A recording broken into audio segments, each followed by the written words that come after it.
বাংলা চলচ্চিত্রের মেগাস্টার শাকিব খান বড় পর্দায় যেন একের পর এক সাফল্যের গল্প লিখেই চলেছেন। সাম্প্রতিক সময়ে তুফান, বরবাদ, তাণ্ডব ও রকস্টারের মতো আলোচিত সিনেমার মাধ্যমে দর্শকদের মাঝে দারুণ জনপ্রিয়তা ধরে রেখেছেন তিনি। আর এরই মাঝে নতুন করে আলোচনায় এসেছে বহুদিন ধরে আটকে থাকা সিনেমা আগুন।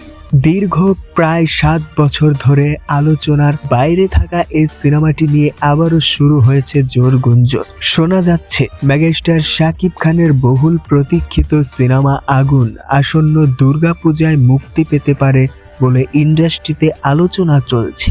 মূলত 2019 সালে সিনেমাটির শুটিং শুরু হয়েছিল, তবে মাঝপথে কিছু জটিলতা ও প্রযোজনাগত সমস্যার কারণে শুটিং বন্ধ হয়ে যায়।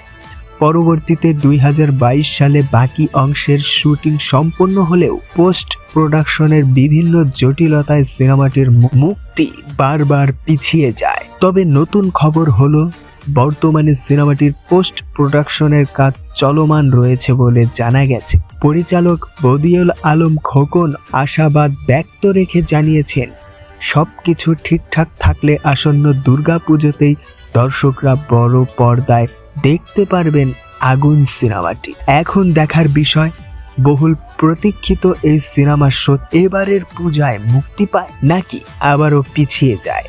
তবে শাকিব ভক্তদের মাঝে এরই মধ্যে শুরু হয়েছে নতুন উত্তেজনা। প্রিয় বন্ধুরা, এই ছিল আজকের আপডেট। আপনারা সবাই কেমন রূপে দেখছেন, সবাই আপনাদের মূল্যবান মতামতটি আমাদের কমেন্ট বক্সে জানিয়ে দেবে।